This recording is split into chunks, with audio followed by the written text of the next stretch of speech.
तो हम जा रहे हैं नीचे परिवेश क्या चेतन लेके आए किशु के लिए। ये छोड़ नहीं रहा इसको। घर से मैंने 2 बार रख दिया पर लेके आया नहीं। माई आ रही है, लिफ्ट आ रही है। No no no no no no, आपका वेट नहीं ले पाएगा वो। बाय बाय, जाने दो उसको।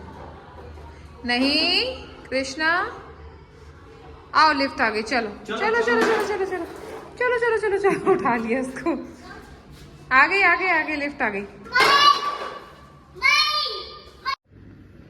ये देखो रात की बज रही है 12 बजे मैं ये कट कर रही हूँ क्योंकि मुझे सुबह बनाना है इडली सांभर। तो मैंने जस्ट अभी मैंने दाल चावल भिगो के रख दिया था। मतलब इडली का जो दाल चावल होता है ना, वो भिगो के रख दिए थे। अभी मैंने उसको ग्राइंड किया है, पीसा है। क्योंकि कल मैंने सोचा था कि मैं चेतन को इडली सांभर बना के दूँगी। वो काफ़ी दिन से बोल रहे थे कि मैं ऑफिस लेके जाऊँगा, तो मेरे को लगा ठीक है बना देती हूँ। और नींद तो मुझे वैसे भी नहीं आ रही है, पता नहीं क्यों नींद आ रही, बट मुझे लगा कि ठीक है जब जग ही रही हूँ तो नारियल वगैरह कट कर लेती हूँ। सुबह मुझे थोड़ी ज़्यादा जल्दी नहीं रहेगी ऐसे। तो मैं बस वही कर रही थी और अपनी फ्रेंड को फ़ोन कर रही थी क्योंकि मैं उसको पूछ रही थी कि अगर मैं सुबह जल्दी आ जाऊँ तो मुझे कोई लेने आ जाएगा क्या, क्योंकि उसका गांव मेरे गांव के पास है वैसे तो, मतलब शायद 15-20 मिनट का रास्ता है। पर मैं उसके घर कभी नहीं गई हूँ। वो मेरे घर पहले आ चुकी थी तो उसको आइडिया था, और मैं उसके घर कभी भी नहीं गई हूँ। और ना मतलब मेरे गाँव वाले घर पर अभी कोई है नहीं, ना मम्मी है ना भाई लोग हैं, कोई नहीं है। तो मैं घर, और वैसे तो ताऊजी के घर जा सकती हूँ मैं, लेकिन मुझे उसका घर का ही आइडिया नहीं कि उसका घर किधर है। मतलब गांव तो बहुत बड़े नहीं होते वैसे तो अगर जाऊँगी तो। बट सुबह सुबह मैं अपने भाई को फ़ोन करूँ ताऊजी के बेटे को लेने के लिए, मुझे लग रहा है थोड़ा सा वो हो जाएगा। प्रियंका फ़ोन उठा नहीं रही है। ऑफ कोर्स उसकी शादी है, वो बहुत बिजी, आज संगीत है तो वो बिज़ी ही है। और मैं भी बेवकूफ़ हूँ जो उसको कॉल कर रही हूँ, बट स्टिल मैंने उसको मैसेज ड्रॉप कर दिया है कि तेरे पास जब भी वो रात में 2-3 बजे जैसे भी देखेगी मुझे एटलीस्ट आंसर कर देगी, सो दैट मैंने उससे ये पूछा है कि मैं मतलब मैं अगर कहीं पे आ जाऊँ तो पिकअप लेने के लिए मुझे कोई आ सकता है क्या। तो लेट्स सी, अगर उसका आंसर आता है तो एक बार के लिए मैं सोच रही हूँ कि जाके आ सकती हूँ। बट नहीं आएगा अगर टाइम से, क्योंकि सुबह अगर मुझे जाना है तो मुझे यहाँ से कम भी 6 बजे तो निकलना पड़ेगा। 6 बजे मैं 6:30 की बस में बैठना चाहती हूँ ताकि मैं वहाँ पे टाइम से पहुँच जाऊँ। मतलब मैं यहाँ से शायद 2.5 से 3 घंटे लगते हैं उसके घर पे पहुँचने तक में। तो वहाँ से मैं सोच रही हूँ कि मैं बहुत ज़्यादा गर्मी होने से पहले ही पहुँच जाऊँ। वैसे तो 8 बजे ही एकदम गर्म हवाएं चलना शुरू हो जाती हैं यहाँ पे, बट फिर भी ठीक है, 9-10 तो चलो नॉर्मल है कि चलो 9 लास्ट है कि चलो 9-9:30 तक तो हो जाएगा। उसके बाद तो फिर क्योंकि बहुत ज़्यादा लू चलने लग जाती है तो थोड़ी सी, क्योंकि चेतन को भी लू लग गई ना तो मुझे अब ज़्यादा टेंशन हो रही है कि किशु को भी लगी जाएगी कैसे भी। देखते हैं क्या होता है, बताते हैं आपको भी। Hi guys, welcome back to my channel. कैसे हो आप लोग? आशा करते सब लोग बहुत अच्छे, बहुत मस्त हो गए। वेल, मैं भी बहुत अच्छी हूँ और बहुत खुश हूँ। रात में मेरे दिमाग में चल रहा था कि जाऊँगी नहीं जाऊँगी फ्रेंड के यहाँ पे। और जैसे कि मैंने आपको पहले बताया कि मेरे को एक्चुअली उसका एड्रेस ही नहीं पता है, बस इतना पता है कि हाँ गाँव कौन सा, वो बस स्टॉप के पास ही रहती है, तो इतना मुझे पता था। तो मैं बहुत ही कन्फ्यूज़ थी, बच्चों को लेके जाना ऐसे सही रहेगा नहीं रहेगा। बट प्रियंका का रात में 2:30 बजे मैंने उसको मैसेज ड्रॉप करके छोड़ा था। मैंने कहा बहन तूने इतनी बातें कर ली लेकिन तूने मेरे को अपना एड्रेस पिन नहीं किया है, नहीं तूने मेरे को अपना इनविटेशन कार्ड भेजा है। सिर्फ उसने मुझे सबसे पहले, अगर किसी को उसने बताया होगा तो वो मैं थी, मुझे बताया था कि यार शादी वादी फिक्स हो गई, ऐसा ऐसा हो रहा है, ये हो रहा है, वो हो रहा है। मतलब हम तो खैर यू नो फ्रेंड्स की बातें, बेस्ट फ्रेंड्स की बातें क्या क्या रहती है, वो हमारी पूरी बातें होती थी। बट उसने मुझे कार्ड ही नहीं भेजा, ऐसे कैसे जाऊँ मैं? तो मैंने उसको बोला, बहन का बहन तूने कुछ नहीं भेजा मुझे, मैं आऊँगी कहाँ? और तो फ़ोन उसने उठाया नहीं, ऑब्वियसली बहुत बिजी थी, कैसे उठाती अपनी शादी के जस्ट पहले दिन फ़ोन। तो फिर रात में 2:30 बजे उसके मैसेजेस इतने सारे, तो मैं तो सो रही थी, नींद आ गई थी मुझे। और फिर उसके बाद में ना उसने मुझे कॉल किया, एक कॉल किया, फिर दूसरा कॉल किया, फिर तीसरा कॉल किया, तो मैं उठ गई। तो फिर मैंने मतलब तीसरा कॉल कट हो गया था, तो फिर मैंने वापस उसको कॉल बैक किया, बोली थैंक गॉड तेरा कॉल आ गया। मैं पागल रोने वाली जैसे हो गई थी। तूने ना मेरे को फ़ोन किया, मैंने कल उठाया नहीं, तो कल ही पहुँच जाती ना मेरे पास, अगर मैं फ़ोन उठा लेती तो ये वो। मैंने कहा अरे इतना मैं बहुत बिजी थी यार, मैं क्या बताऊँ। उसकी एक्चुअली परसों उसकी इंगेजमेंट थी, और इंगेजमेंट के लिए उसको नागौर जाना था, जहाँ पे लड़के वाले वहाँ पे। तो उसने मेरे को बोला था तू आ जाना, अपन चलेंगे सब। तो मैंने कहा था कि यार मैं इंगेजमेंट वाला अटेंड नहीं कर पाऊँगी, बट मैं हल्दी और शादी अटेंड करूँगी। मैं घर पे आके, मतलब वो रहता है ना बच्चे के साथ में, आप भी रिलैक्स रहते हो, आना जाना भी नहीं होता ज़्यादा इधर उधर। तो उसने बोला चल ठीक है कोई नहीं, तो ये दो तो आ ही जाना। फिर उसके बाद में वो बोली यार मैं सुबह 4 बजे घर पहुँची थी, उसके बाद ये वो अपना ही वो अलग इमोशनल हो रही थी। मैंने कहा तो रुक, तो मेरे को ये बता कि अब मैं क्या करूँ, मैं सुबह बैठूँ या नहीं बैठूँ। बोले तू पागल है, ये क्वेश्चन है कोई। मैं कहा ठीक है। तो फिर उसके बाद में उसने मेरे को एड्रेस भेज दिया, ये सब मतलब सारा सब कुछ कर लिया। तो अब 2:30 बजे मेरी नींद उड़ गई।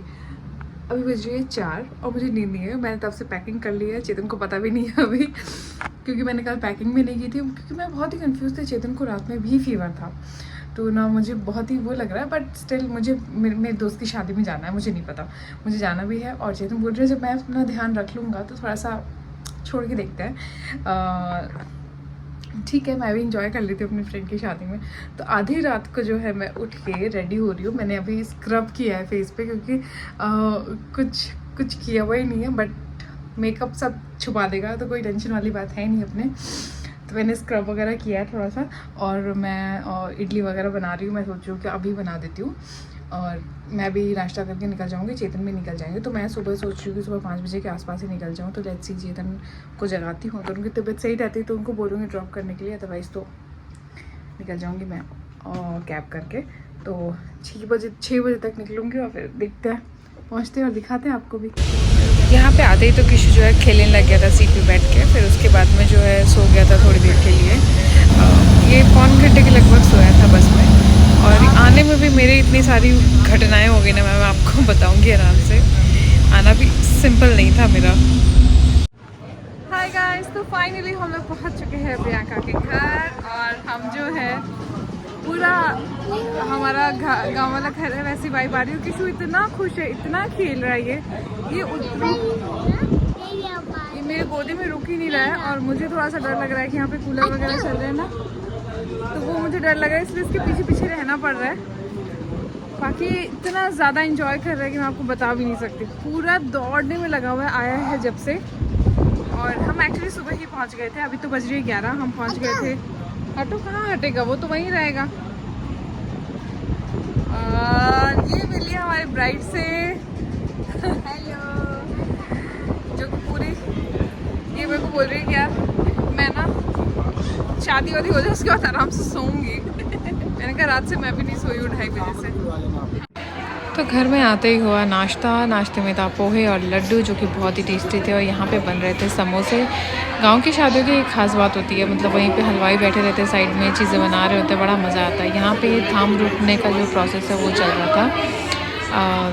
उसमें का जो जिसकी शादी होती है ना लड़के की, उसको बुलाया जाता है, और उसके बाद में थाम रोपा जाता है। थाम होता है जिसके चारों तरफ आप फेरे लेते हो ना, वो उसको बोलते हैं थाम।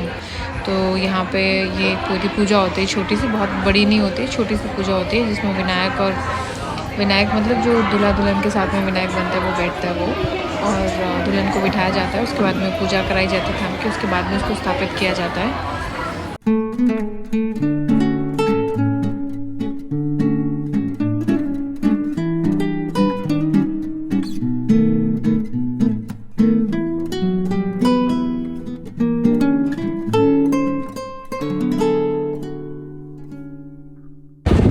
तो ये होता है थाम, जिसे बोलते हैं थाम बोलते हैं हमारे यहाँ पे, कि जो फेरे होते हैं, जो जब शादी हो रही होती है, फेरे हो रहे होते हैं, वो इसके चारों तरफ होते हैं, और ये सारी सामग्री इसके अंदर लगती है। तो ये कुछ इस तरीके का दिखता है। और इस जो पंडित जी हैं वो दुल्हन से पूजा करवा के, होने वाले जो दुल्हन होती है उससे पूजा करवाते हैं, और उसके बाद में ही इसको लगाते हैं।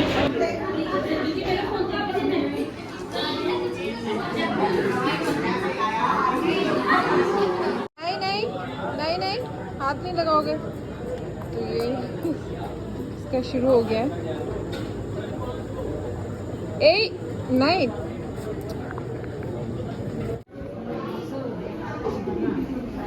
थोड़ी देर अब 2 घंटा आराम से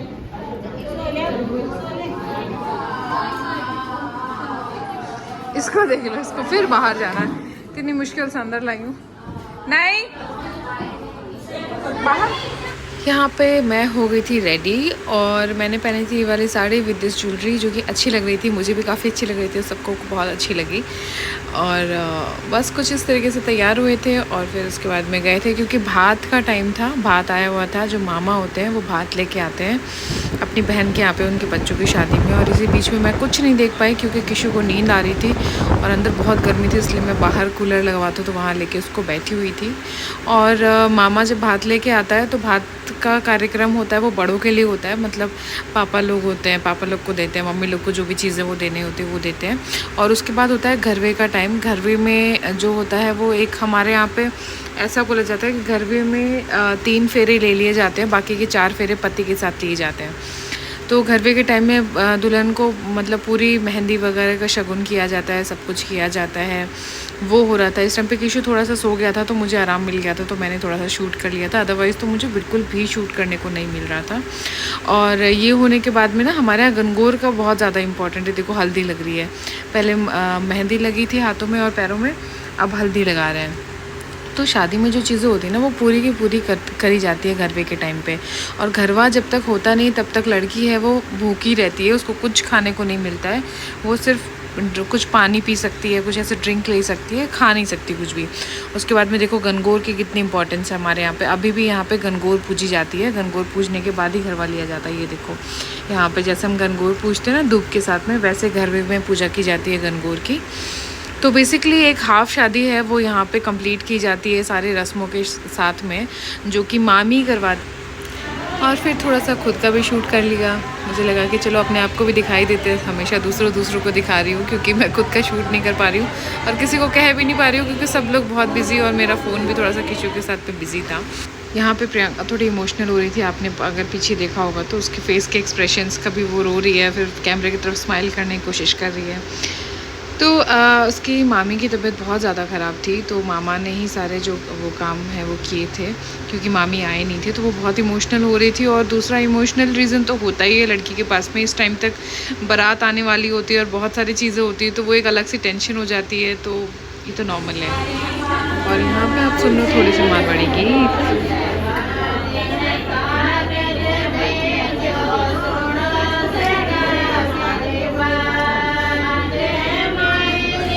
तो घरवे की रस्म कंप्लीट होने के बाद खाने का टाइम था। ये सारी मिठाइयाँ थी, गुलाब जामुन थे, दही बड़े थे और मेरी फेवरेट सब्ज़ी कैर सांगरी की सब्ज़ी थी, पुलाव थे, नमकीन थी और पनीर की सब्ज़ी थी और मिर्ची के टपोरे थे और पूड़ी थी। यहाँ पे हम दोनों का खाना चल रहा है, किशु सो रहा है और ये ब्राइड है और मैं इसकी फ्रेंड हूँ, तो हमें अलाउड है अंदर खाना। तो मेरे खाना खाने के टाइम ही किशु उड़ गया था, तो बीच में मुझे उसे गोदी लेना पड़ा, वो उठते ही रो रहा था। और फिर यहाँ चाक भात चल रहा था, जो एक बार मैं आई थी बस देखने के लिए, शूट करने के लिए, फिर वापस अंदर चली गई थी क्योंकि इतनी भयंकर गर्मी और लू चल रही थी, किशु को लेके मैं रह ही नहीं सकती थी बाहर। और चाक भात में बेसिकली 2 मटके जो हैं वो लेके आती है एक भाभी और एक बड़ी बहन, और फिर दुल्हन उनको उतारती है टीका लगा के, मटकों पे टीका लगाया जाता है फिर उतारा जाता है। ये एक पूरी रस्म होती है, मुझे नहीं पता इसके डिटेल्स सब कुछ, लेकिन ये होती है हमारे यहाँ पे, इसको चाक भात बोलते हैं। तो ये जो है घरवे के बाद में खाना वाना खा के ये चाक भात का वो जो है रस्म की जाती है, जिसमें जहाँ आपने देखा होगा ये बाहर मटके वहाँ पे कुछ कर रहे थे, मटकों का श्रृंगार कर रहे थे और फिर अंदर लाके घर में इन मटकों को उतारा जाता है। ये सब चीज़ें अलग चल रही थी और ये किशु महाशय का अलग ही चल रहा था। मुझे हर टाइम इसके पास रहना पड़ रहा था क्योंकि पता है ये कूलर में जाके ना ये जालियाँ दिख रही, इसमें से हाथ डालने की कोशिश कर रहा था, इसको लग रहा था कि मैं इसके अंदर हाथ भी डाल सकता हूँ। तो हर टाइम ये बच्चा मस्ती और सिर्फ मस्ती में लगा हुआ था। बाप रे, बहुत तंग किया इसने मुझे। और इसी के साथ में थोड़ा सा फ़ोटो सेशन होने लग गया सबका। ये है प्रियंका की मम्मी और पापा, और जो साइड में खड़े हैं वो उसके भैया और भाभी। और यहाँ पे फ़ोटोज़ क्लिक हो रही थी और मेरा बच्चा जो सबको देख देख के सीख गया कि इससे पानी कैसे निकालना और पीना है। और ले खुल भी गया इससे।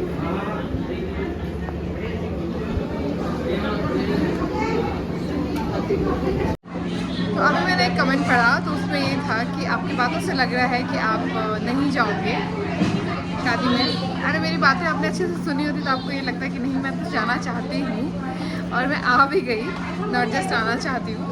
नहीं नहीं नहीं नहीं, अब मैं आई हूँ जब से यही चल रहा है मेरा, क्योंकि किशु एक जगह पे बिल्कुल भी नहीं रुक रहा है, बिल्कुल बिल्कुल मतलब होता है ना कि मैं तो एकदम ऐसा, मैं सिर्फ रेडी हो गई हूँ और मैं कुछ नहीं किया, मैंने कोई फ़ोटोज़ नहीं, कुछ नहीं, बिकॉज वो रुक ही नहीं रहा है। वो ये नल खोल रहा है, वो नल खोल रहा है, वहाँ से मिट्टी उठा रहा है, कूलर चल रहा है, उनमें हाथ डाल रहा है। तो मैं मतलब कि सब परेशान हो गई एकदम, मतलब ऐसे हालात हो गई कि क्या करूँ। अब देखो कुछ भी सामान मिल रहा है उसको उठा के फेंक रहा है। बेटा ये फ्लावर काम के नो।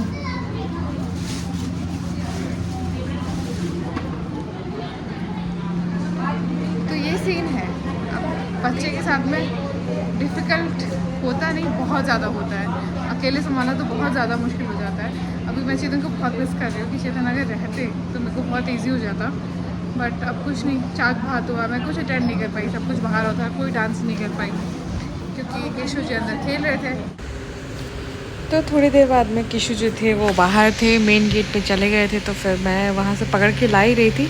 मुझे लगा यहाँ का थोड़ा सा शूट करते। ये देखो पहले घरों में क्या होता था, गांव में ये घर होते थे, अपने घर के मेन गेट में तुरंत एंटर किया और ये बैठने की जगह होती थी। ये बड़ा ही अच्छा लगा मुझे देख के। यहाँ पे ना पहले सारे घर ऐसे होते थे, फिर सब थोड़ा चेंज हो गए। तो ये बैठने की जगह होती थी, फिर ये दरवाज़ा होता था। इससे हो पहले क्या होता था ना, बड़े बूढ़े एकदम से अंदर नहीं जाते थे क्योंकि लेडीज़ जो होती थी वो काम कर रही होती थी, तो वो बाहर यहीं बैठ जाते थे। इसे बैठक बोलते थे। इसमें बैठ जाते थे और उसके बाद में आवाज़ लगाते थे जिसको भी। वैसे तो मोस्टली दादाजी लोग जो होते थे वो यहीं बैठे रहते थे और यहीं से वापस रवाना हो जाते थे।